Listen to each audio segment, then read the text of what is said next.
In the final days of April 1865, as the wounds of a divided nation slowly began to heal, Abraham Lincoln carried within him a darkness that went beyond the weight of war. The President of the United States, gaunt from years of sleepless nights and impossible decisions, had begun to speak of dreams that came to him with the clarity of waking life, dreams that seemed less like the random firings of an exhausted mind and more like glimpses through a window into time itself. The White House in those days was a place of shadows and whispered conversations. Victory at Appomattox had brought relief, but not peace. Not for Lincoln, whose tall frame moved through the executive mansion's corridors like a specter already half departed from the world of the living. Those closest to him noticed the change. Mary Todd Lincoln would later speak of her husband's increasing preoccupation with mortality, with signs and portents that seemed to follow him like smoke. It was on April 11th, just 3 days before that fateful evening at Ford's Theater, that Lincoln confided in his bodyguard, Ward Hill Layman, about a dream that had visited him with such vivid intensity that he could not shake its hold upon his consciousness. The President had awakened in the early hours of morning, his nightclothes damped with perspiration, his hands trembling not from cold but from something far more unsettling, the absolute certainty that what he had experienced was more than mere dreaming. In the dream, Lincoln found himself walking through the White House in the deep hours of night. But this was not the White House as he knew it during his waking hours. The familiar rooms were transformed, draped in black crepe, and filled with the heavy silence that accompanies great sorrow. The gas lamps burned low, casting long shadows that seemed to move independently of their sources, creating a landscape both familiar and utterly foreign. His footsteps echoed against marble floors that stretched longer than memory suggested they should, each step resonating through halls that seemed to expand and contract with each heartbeat. The air itself felt thick, weighted with an anticipation that made breathing difficult. Lincoln moved through these transformed spaces not by choice, but as if drawn by an invisible current, his body responding to a call he could not name. As he descended the grand staircase, the sounds reached him first, the muffled sobs of mourners, the rustle of black silk, the whispered prayers that drift like fog through rooms where grief has taken residence. The East Room appeared before him, but it was no longer the reception hall where he had entertained dignitaries and held state functions. Instead, it had been transformed into a chamber of death, its walls draped in black crepe, its chandeliers dimmed to cast only the faintest light upon the scene below. A catafalque stood in the center of the room, an ornate platform draped in the finest black cloth, surrounded by flickering candles whose flames seemed to bend away from the casket they illuminated. The wooden box lay closed, its polished surface reflecting the candlelight in ways that hurt to look upon directly. Around it, figures in mourning dress moved like shadows, their faces obscured by veils in the dim light, their movements slow and deliberate as ritual demands. Lincoln approached the casket with the terrible certainty that comes in dreams, when the mind knows what the eyes have not yet confirmed. The mourners parted before him without acknowledgement, as if he were invisible to them, or perhaps as if he belonged to a different realm entirely. The silence was complete now, broken only by the soft shuffle of his own footsteps against the carpeted floor. Standing beside the catafalque was a soldier in Union blue, his uniform pristine despite the war's end, his face young but marked by the particular solemnity that death brings to military men. When Lincoln drew close enough to speak, he found his voice strange in his own throat, as if the words were being spoken by someone else entirely. "Who is it that lies there?" he asked, though part of him already knew the answer, had perhaps always known it. The soldier's eyes met his without surprise, as if this question had been expected, as if this entire scene had been rehearsed countless times before.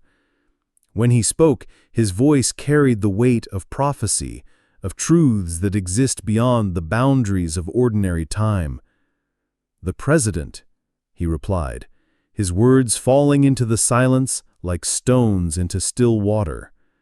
The words hung in the air between them, neither surprising nor shocking, but simply inevitable, like the turning of seasons or the rising of dawn. Lincoln felt himself drawn toward the casket, though every instinct screamed against looking upon what lay within. His hand reached toward the polished wood, fingers extended to lift the lid that would reveal the face of the dead. But dreams have their own logic, their own cruel timing. Just as his fingertips brushed the smooth surface of the casket, Lincoln found himself torn from sleep, pulled back into the world of the living with such violence that for long moments he could not determine which realm was real and which was illusion. He sat up in his bed, the familiar weight of Mary beside him, the familiar sounds of the White House at night filtering through walls that were solid and unchanging. Yet the dream clung to him with a persistence that defied the natural order of things. Lincoln rose from his bed and walked to the window, gazing out at the city he had fought so hard to preserve. Washington stretched before him in the pre-dawn darkness, its streets empty save for the occasional patrol or late-returning reveler. Everything appeared normal, solid, real. Yet something fundamental had shifted in those moments between sleeping and waking, as if he had crossed a threshold from which there could be no return. Over the following days, Lincoln would share this dream with several trusted confidants. Ward Hill Layman, his longtime friend and bodyguard, would later recall the president's unusual agitation as he recounted the vision. Mary Lincoln, already prone to supernatural beliefs and seances, listened with growing alarm as her husband described in meticulous detail the funeral scene that had played out in his sleeping mind. What disturbed those who heard Lincoln's account was not merely the content of the dream, but the way he spoke of it. This was not a man relating a nightmare or seeking comfort from those around him. Instead, Lincoln spoke with the detached precision of someone reporting on events that had already occurred, as if he was describing a play he had attended or a speech he had heard, rather than images conjured by his own unconscious mind. The question that haunted those who knew of the dream and continues to perplex those who study it today is whether Lincoln had somehow glimpsed his own future through the mysterious mechanics of sleep. Throughout history, accounts of prophetic dreams have been dismissed as coincidence or the natural result of anxious minds dwelling on feared outcomes. Yet Lincoln's vision possessed a specificity that seems to transcend ordinary psychological explanation. Consider the details that proved prophetic, not merely that the president would die, but that death would come by assassination. In April 1865, with the war winding down and victory assured, violent death was hardly the most obvious fate awaiting Lincoln. Natural causes, given his obvious exhaustion and declining health, would have been a more reasonable fear. Yet the dream spoke specifically of murder, of an assassin's work. More unsettling still was the dream's setting, the East Room of the White House transformed into a funeral chamber. When Lincoln's body was returned to the White House following his death at Ford's Theater, it was indeed placed in the East Room, which was draped in black and converted into the exact scene the president had witnessed in his sleeping mind days before. The soldier in the dream, that mysterious figure who served as herald of Lincoln's fate, represents perhaps the most intriguing element of the vision. Who was this uniformed messenger, and what realm did he represent? Some have suggested he symbolized the countless young men who had died under Lincoln's command, returning to announce that their commander would soon join their ranks. Others see in the soldier's presence evidence of communication between the world of the living and the realm of the dead. But perhaps the most profound aspect of Lincoln's dream lies not in its prophetic accuracy, but in its revelation of the president's own relationship with his mortality. Here was a man who had spent 4 years sending other men to their deaths, who had wrestled with questions of divine will and human responsibility on a scale few leaders have ever faced. The dream suggests that Lincoln had reached a point where the boundary between life and death had become permeable, where the weight of accumulated sorrow had opened pathways to truths normally hidden from mortal consciousness. In the days following the dream, those around Lincoln noted a change in his demeanor. The melancholy that had always shadowed him seemed to deepen, but it was accompanied by a strange peace, as if he had finally accepted something he had long struggled against.